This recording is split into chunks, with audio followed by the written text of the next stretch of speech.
up, everybody, and happy Monday. This is Brunansky's Vlog, the weekly show where we cover movie news, reviews, and a little bit more.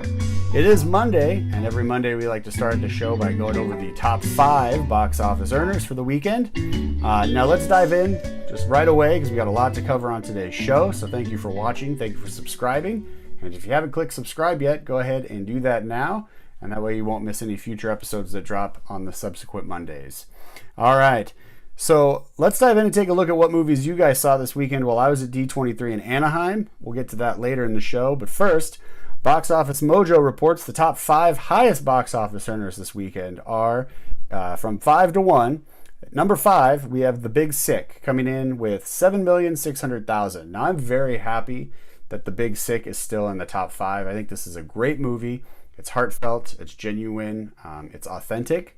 It's just an overall good romantic comedy. It's like a happy, sad film, but still definitely worth the time. And it's also a great date movie, so check that out. Coming in at number 4, we have Baby Driver, still my favorite film of the year.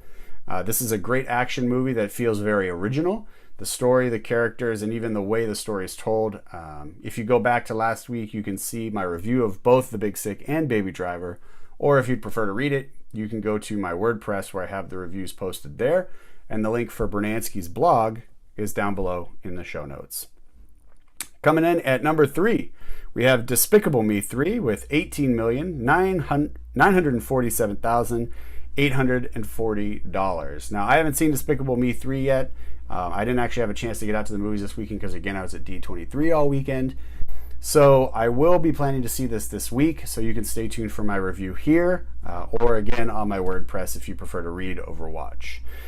Coming in at number 2, Spider-Man Homecoming with $45,200,000. Now, I'm not surprised it's in the top 5 because it's a fun movie. I am surprised that it had a 61% drop from week 1 to week 2. That's not a very good sign. Week 1, it made $117,027,503. Now, I'm wondering if this signals a one-and-done viewership for this film, because while I thought the movie was entertaining, I didn't think it was great. So put your thoughts in the comment below if you thought it was great, if you don't see that massive drop as an issue going forward. I know most films have around a 50% or so drop from week 1 to week 2. If it's a good movie, or if it's a great movie, you'll see a little bit less, maybe in the 35 to 40%, which is pretty impressive. But for Spider-Man to have a 61% drop, that's telling. That's telling. I'm not going to say that Sony and Marvel need to freak out because the movie is still making big bucks, period. Coming in at number 1, no surprise here, this is the end of the trilogy. It's War for the Planet of the Apes. That came in at $56,500,000. Now, it's great and all that it came in at number 1. It's not surprising it came in at number 1. However, the budget for this movie is set somewhere in the ballpark of $150 million. So for it to be coming in significantly less, basically a third of what its budget is, that could be a bad sign for this film in particular. I've been hearing great things, so I am surprised that the numbers are that low. But you know, sometimes people just don't get out to the movies that opening weekend. Maybe it'll bounce back in week 2. We won't see as much of a drop and it'll pick up momentum and gain speed for word of mouth. That's always a possibility. Word of mouth is huge. The Big Sick has been doing great because of word of mouth. People like me, people like you, telling their friends that they need to go see that movie. That could happen with War for the Planet of the Apes. We'll find out. But here we go to recap the top 5 from 5 to 1. The Big Sick, definitely go see it. Baby Driver, check it out. Despicable Me 3, probably entertaining, especially if you have kids. Number 2, Spider-Man Homecoming. And then number 1 is War for the Planet of the Apes. We're going to go ahead and segment now into the news. So stay with us. We got some stories to cover, and eventually we're going to get to all of the fun and shenanigans that happened this past weekend at D23. So let's go ahead and roll to the news.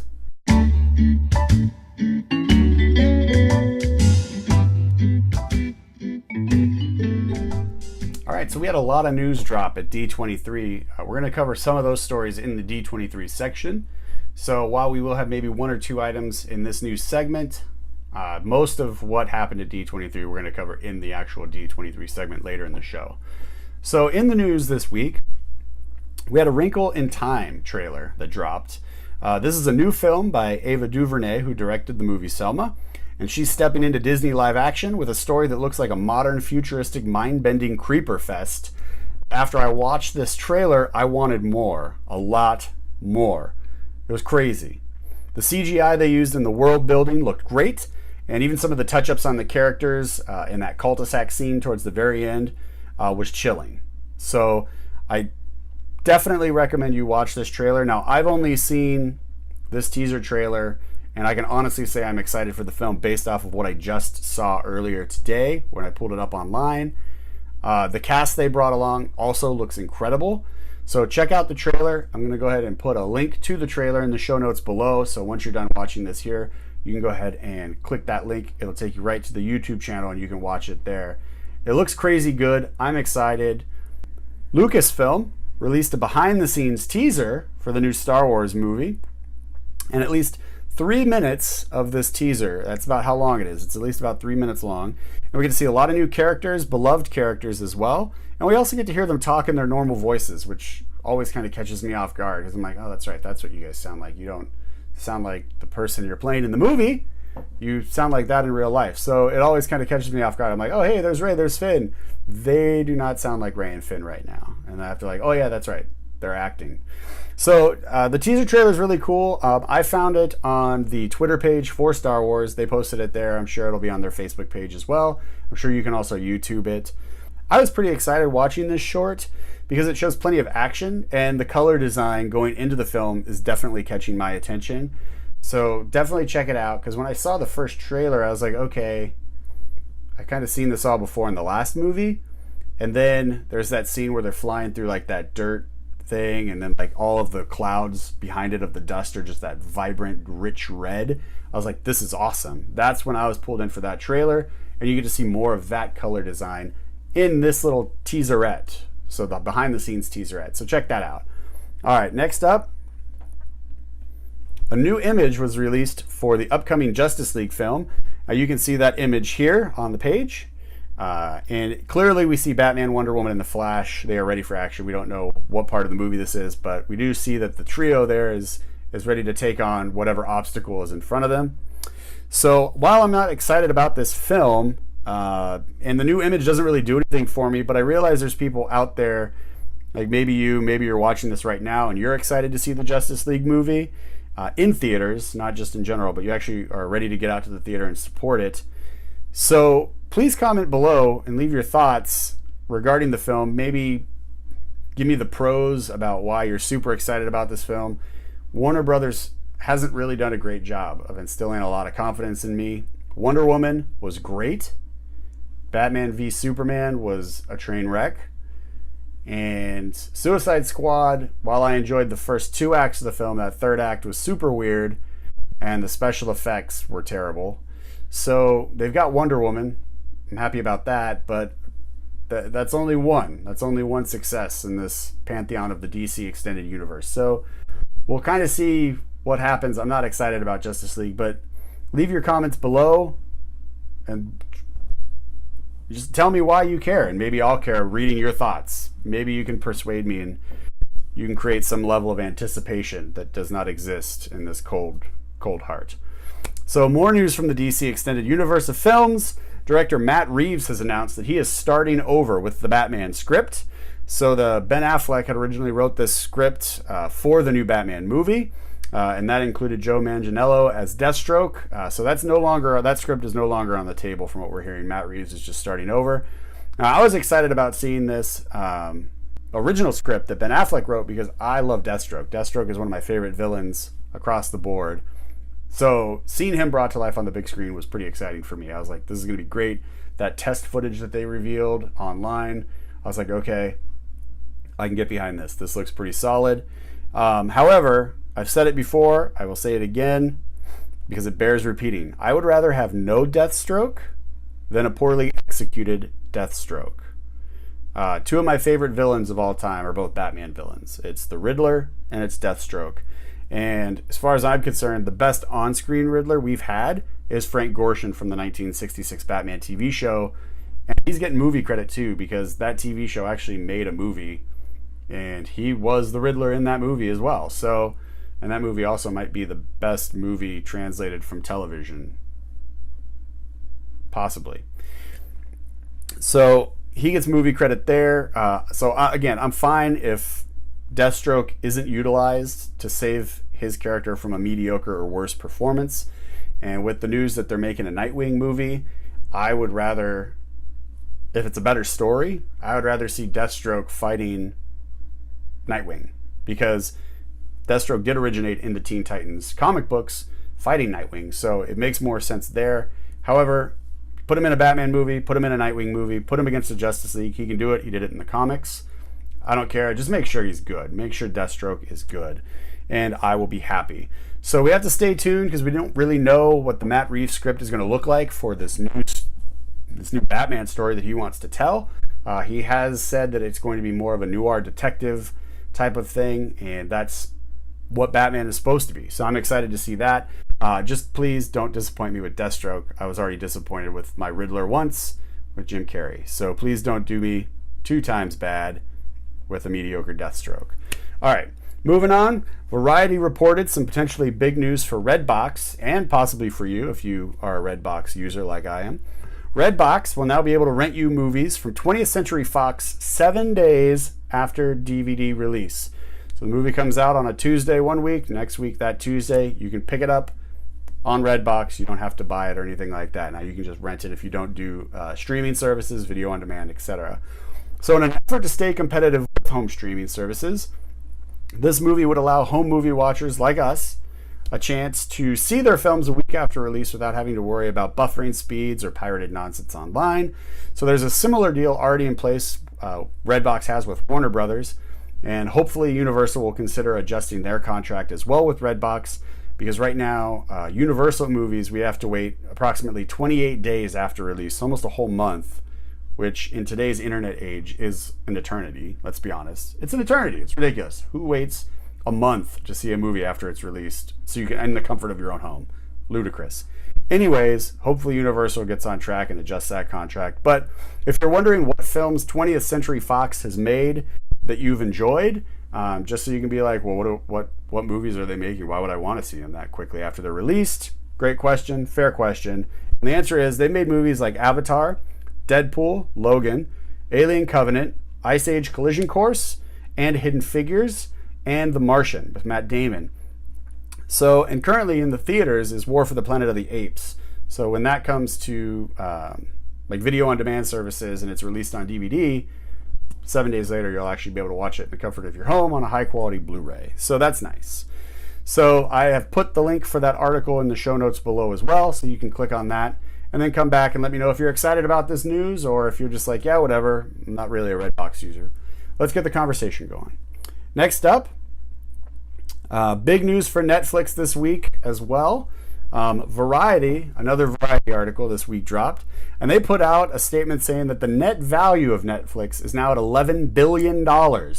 This is more than Time Warner, who's at $10 billion, and it's more than the combined forces of Viacom, Discovery Communications, AMC Networks, and Scripps Networks Interactive. So Netflix has certainly come a long way from the order a DVD and they mail it to you and then you basically keep it until you die, all for one monthly price. So it's nice to see them actually building that business model up. I know it's certainly making things easier for us as viewers to be able to watch stuff in the comfort of our home at a high quality rate too. Like the Netflix movies don't look shoddy and cheap.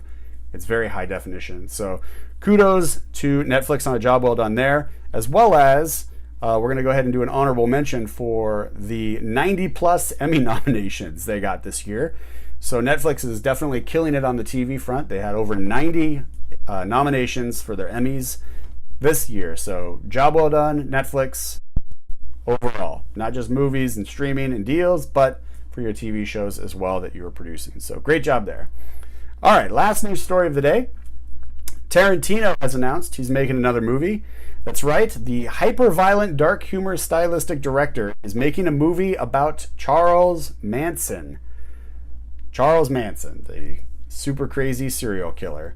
Now, we don't know if this is going to be like an alternate universe story for Charles Manson, or if this is going to be something like a biopic. Because he did the alternate universe with Inglourious Basterds, where it was like that what-if world with, U.S. forces being able to kill Hitler.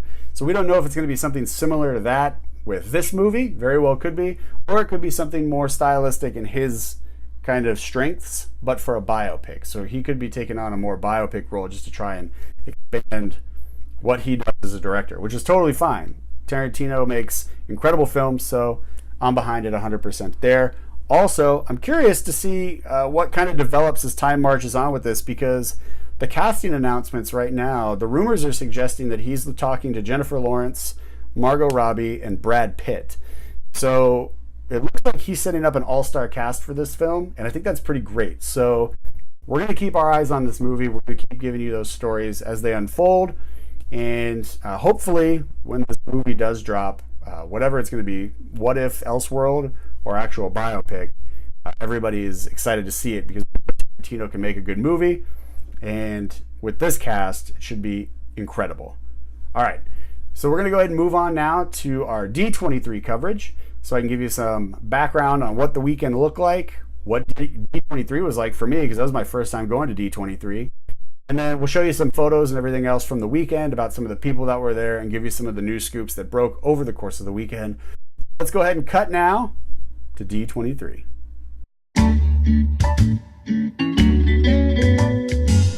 D23 happened in Anaheim, California this past weekend. I got to be a part of it.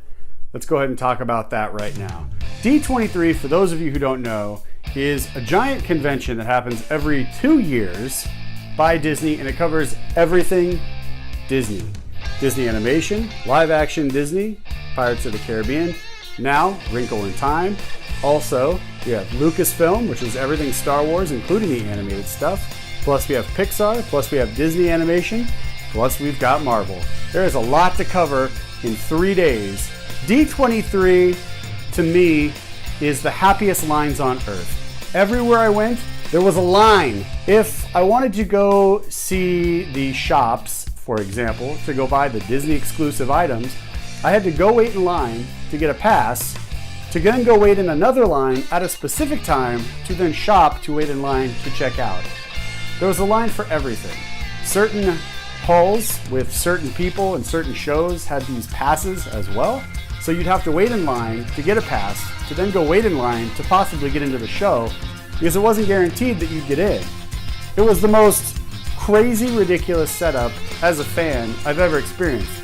Let's keep in mind, you're talking to a guy who won't go to movies unless I have a reserved seat. I am not a line guy. I don't like waiting in lines. I like sure things. And everything at Disney was not a sure thing. Let me take a step back. Not all of the panels were a sure thing. Now, the panels themselves, I had a little difficulty with, because I show up over an hour early to a panel, then to be told after I waited in line for over an hour that I couldn't get into the show. Why did you even let me stand in line to begin with, Disney? You're a multi-billion-dollar company. You're telling me you can't plan this better? Give me a break. I'm not buying it. Here's what I think you should do. If you're going to actually attend D23, I think you should be able to say, I would like to go to these halls with these panelists talking about these topics, i.e. live action Marvel. The people that were waiting in line overnight for Marvel, my hat is off to you. I walked the line, I looked at everything, and I was like, it's like 10:30 at night and you people are sleeping on the ground to get into this panel. Insane! For me. For you guys, that's cool. If you're into that, great. Like I said, I won't even go to a movie theater unless I know my seat is reserved. But as a fan, why? Why? Get it together, Disney. You're better than that. You're a multi-billion-dollar company. Give me an overflow room. If I can't get into the panel to see all of the live-action stuff like Star Wars, Marvel, etc., because that room is at capacity, you're a multi-billion-dollar company. Get another room and then live stream it into that room with the same security. You can do this. You're Disney. You're the imagination station. Imagine a world where all of the fans that go to D23 actually get to see all the panels they want to go to. Mind blown. Is D23 worth your money? If you're the type of person that likes to wait in lines, D23 is definitely right in your wheelhouse of fun. For me personally, I was very disappointed in my experience. I didn't get to go to the two of the panels I wanted to go to, which were, in my opinion, the most important for me as an entertainment media person. But I get it. That was my fault. I waited too long to begin with to fill out for the media passes. Probably would have been a different story. But as a fan, coming from a fan's point of view, whoops, Disney. Now, I did get to attend a couple panels, and we got some really cool stuff that came out of that. For instance, the Marvel animation panel, I got to find out that the Spider-Man Marvel show is eventually going to tie into the Guardians of the Galaxy show because of the way the symbiote's working. I thought that was pretty cool. There was a lot of exciting news that came out with regards to Disney parks. So Star Wars Land is going to be called Galaxy's Edge. It's going to be about 14 acres. It's going to be in the back lot of Disney. So when you're in Disney parks and you have Tom Sawyer Island, like here in the middle of Adventureland and Frontierland, it's going to be behind that. So that's cool. That's 2019. It's 2 years away. I'm hoping it's going to fly by. The other big news was we actually got to see a special sneak peek of Avengers Infinity War, which I read online is super dope. So I can't wait to see that trailer drop. And they need to make it drop soon. Wrinkle in Time is cool. Mary Poppins is cool. Like I said, there's a lot to be seen, but you can see most of that stuff on the internet. So you don't have to make the trek to Anaheim. You don't have to spend hundreds of dollars on hotel rooms and tickets and everything else combined. You can make the D23 experience very comfortable in your own home because of what's allowed on the internet. I honestly don't think that most people need to attend D23 unless they're super fans. I was really disappointed, but again, that's just because I couldn't get into the panels that I wanted to go to. I'm sure there are people who went that got into everything they wanted to, and they had a completely different experience. This is just my experience coming out on my vlog for you guys. There's a store that sells exclusive Disney items for the D23 convention. And again, it only happens every 2 years, so the likelihood that you'll see them at the next convention is probably not that great. And they do have exclusive prints and exclusive items for people who are considered gold members. I didn't know this going in, because again, this is my first convention.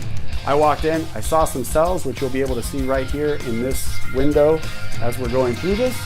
So if you're gonna go, definitely do your research. Be prepared to wait in line. Don't expect to get into everything you wanna see, but do plan on having a good time because the people there are super awesome and everyone is there for Disney and everybody is super happy.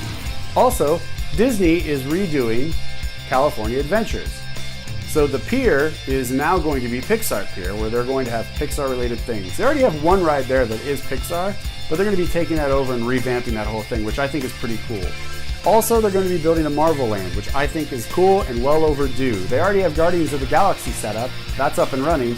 They also have a station where you can get photos with Captain America and Spider-Man. That's there. So they're going to be building it out even more, which I think is super dope, and I can't wait to see the plans for what Marvel Adventureland and Pixar Land is going to look like. All right, everybody, that's my D23 coverage. A lot of highs, couple lows, but again, if you're a super fan and you don't mind lines and you like collectibles, this is probably the event for you. Anyway, let's go ahead and get out of here. But before we go, we do have one more thing that we want to cover with you. Let's cut to that.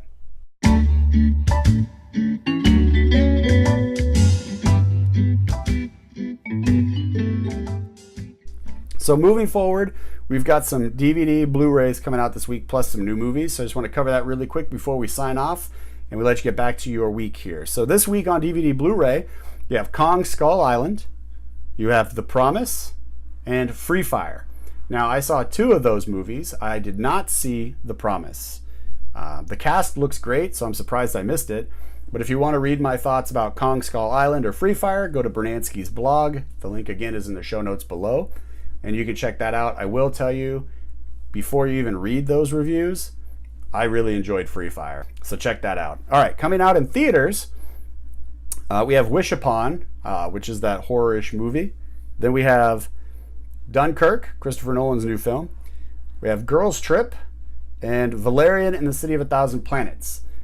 Now, two of these movies I'm excited to see. The other two movies I really could care less about. So, spoiler alert, you will not be getting a review from me for Wish Upon or Girls Trip. Those I'm not, I won't be seeing those. You won't be getting those reviews. You will be getting reviews for Dunkirk and you will be getting a review for Valerian and the City of a Thousand Planets. Both of these films I am excited to see. The special effects for Valerian look incredible, so I'm actually considering the IMAX 3D for that, because I feel like since they're advertising it as an IMAX 3D event, that's what I should see it in. So stay tuned for my reviews for both Dunkirk and Valerian and the City of a Thousand Planets. If you're the type of person that is going to go see Wish Upon and Girls Trip, that's cool. If you liked them, put your comments below and give me your review and say, hey, Jeremy, maybe you should change your mind. Maybe you should go see these movies, and here's why. Throw those in the comment section below. Let me know your thoughts. Again, if you liked what you saw today, click that subscribe button. If you have comments on anything, if you have an opinion on anything that we've discussed here on today's show, go ahead and leave those in the comments below too. Let's keep the conversation going. Also, let me know what you thought about D23 if you were there. Again, all in the comments section. We can have a lot of fun there. We can keep the conversation going and really build out the community of movie watchers, movie fans, and more. I'm Jeremy Brunansky. You've been watching another episode of episode 2 of Brunansky's vlog. I hope you guys are enjoying it, and I will see you next Monday.